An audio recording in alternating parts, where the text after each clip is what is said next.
Hello everyone, I am Tacit, and today I'm going to be going over the Gems of War event objectives for the Rocky Horror event, in which the Servant of Deo is added to the game. We also ended up getting a new troop in the event key drop table, as well as a lot of other fun things, like the last week of the current season going on this week.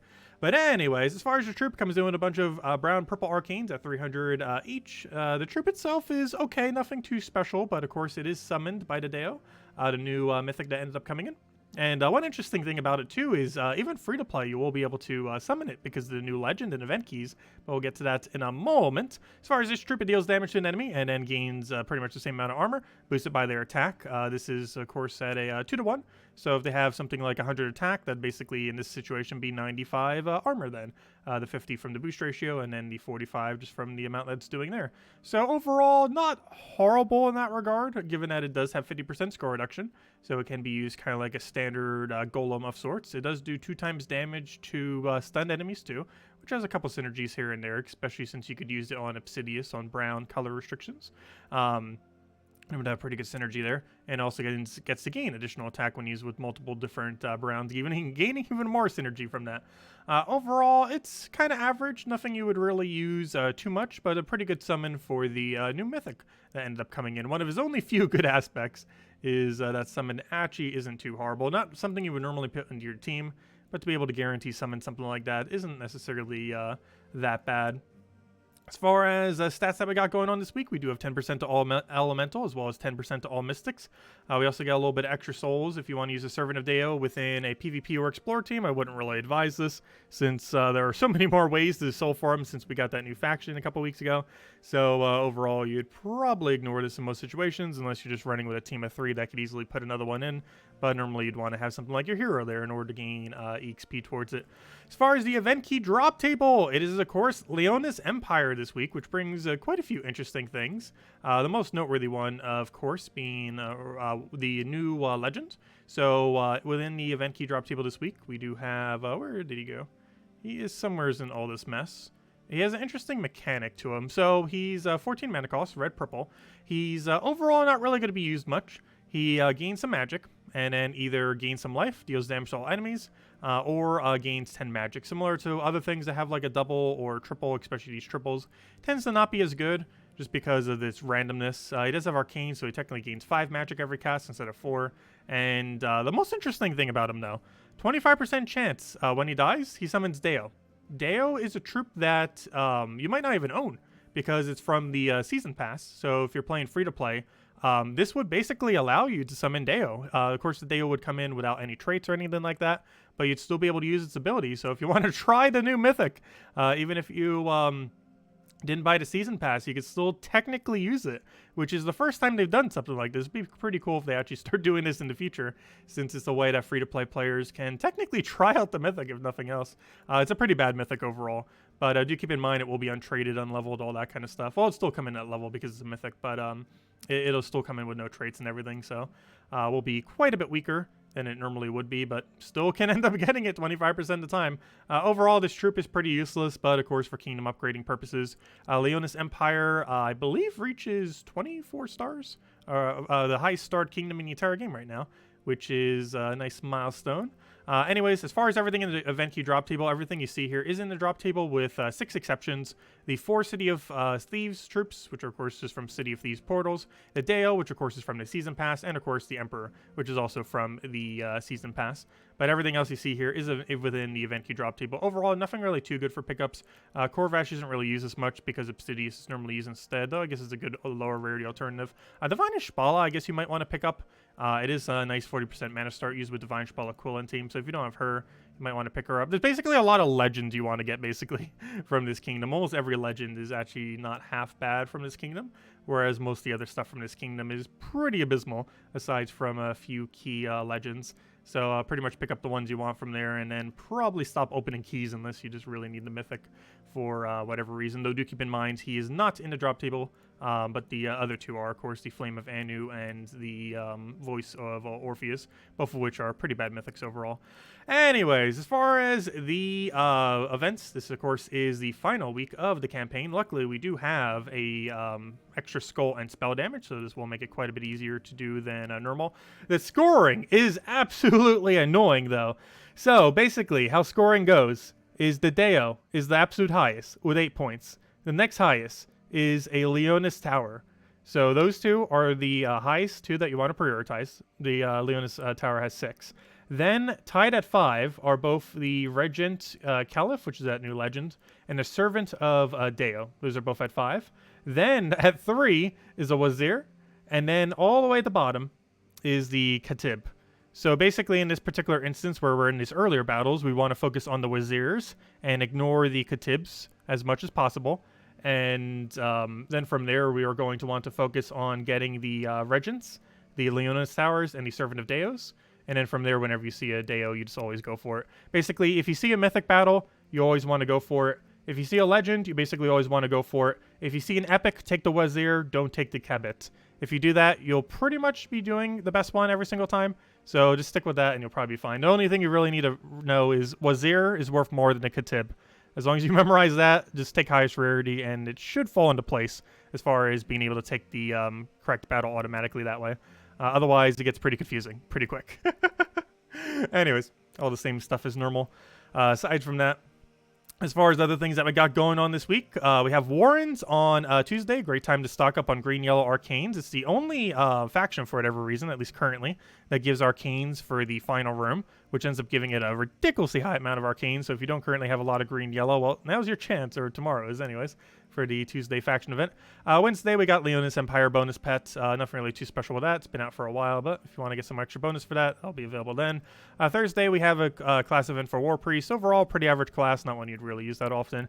However, this Friday, we have something pretty fun. We got the Vault event. Of course, Vault events come about every 6 weeks or so, and they're a great time to farm every single resource within the game. You just go and quick kill and explore, or PvP or arena, though generally explore is the best way to go, and you end up racking in a bunch of points while being able to get as many gnomes as possible. And every single time you find a gnome, you basically get points towards a pity timer, which ends up giving you vault keys. You get a bunch of various resources from the gnomes, including vault key, souls, glory, gem keys, event keys, and other various loots that are very valuable. And overall, best time to really be farming those 3 days, Friday, Saturday, and Sunday. So if you have time on those 3 days, definitely highly advised to get the grind on, as you'll be able to gain a substantially higher amount of loot than you normally would be able to do. Anyways, as far as Soulforge, one pretty nice thing is available for the first time since it has been meta, and that is the Mother of Darkness. Or I'm pretty sure this is the first time since she's actually been not useless. So she used to be like D tier or C tier, and while she hasn't been changed, we ended up getting a troop in December that ended up making her absurdly good, and she ended up coming in like a week before then, so a lot of people didn't end up picking her up, but I'm pretty sure this is the first time since then she's been available.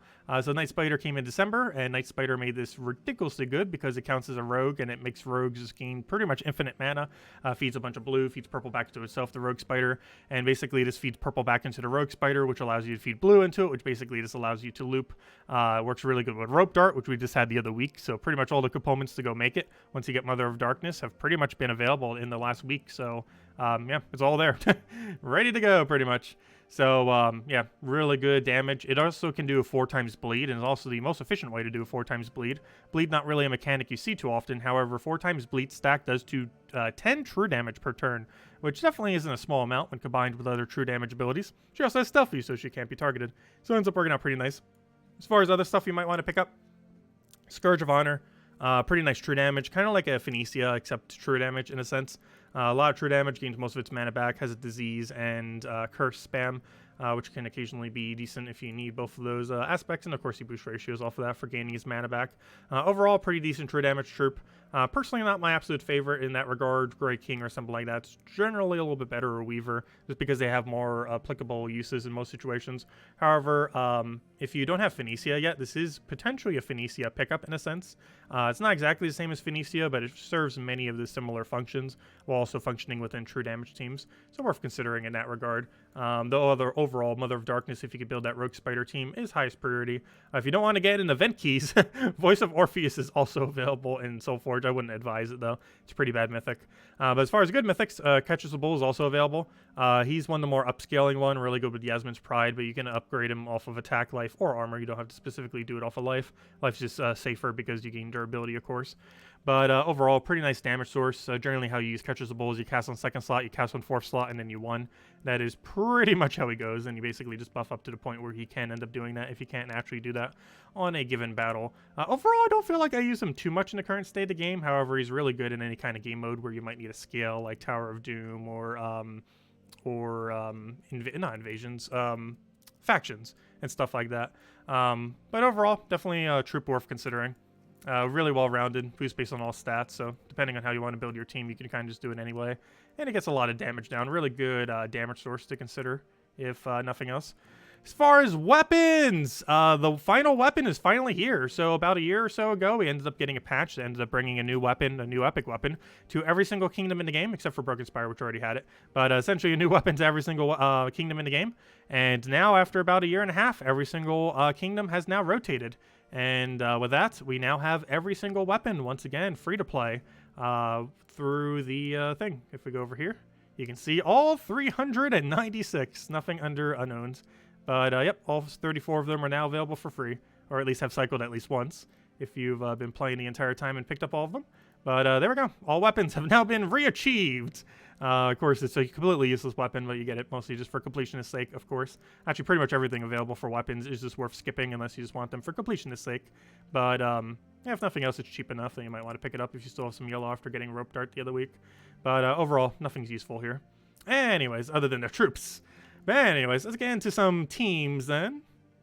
So as far as teams, for the event, we can end up doing a infinite truffle, so pretty straightforward.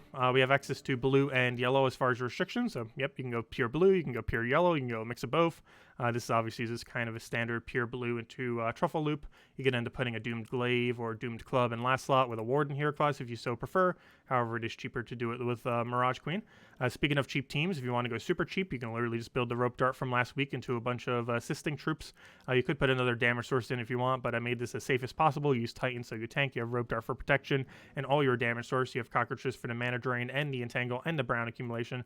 You have Apothecary for cleanse and the board control and the browns, and you have Dragonian Monk for the board control and the barriers to make sure that you take 0 damage. So you have entangle, so they do 0 off of skulls. You have mana drain, so they can't do any spells, and you have barriers, so even if they somehow get through all of that, they still won't be able to hit you. So really tanky, and just all around we'll have a lot of options to not die with.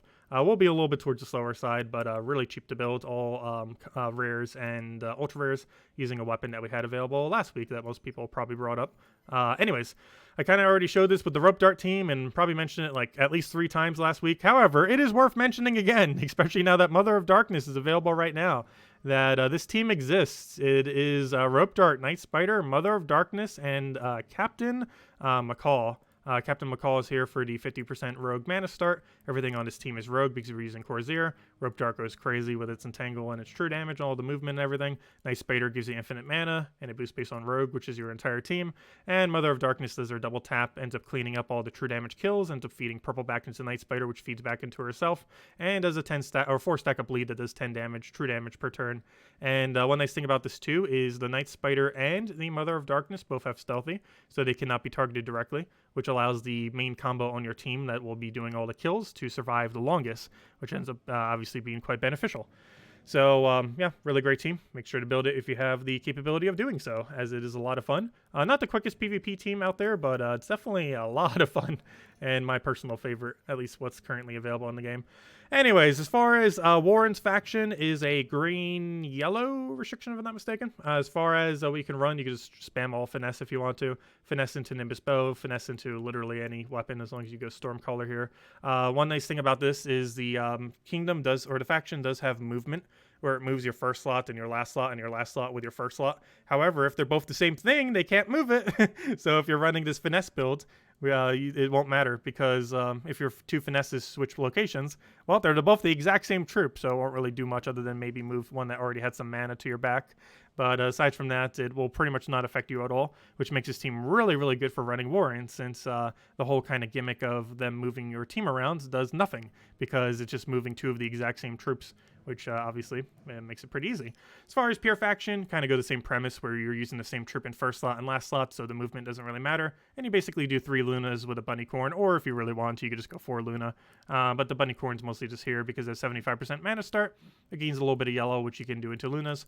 Once you connect those yellows, you get a bunch of explosions. And your main premise is just keep casting a Luna until you win, and just keep piling down with damage.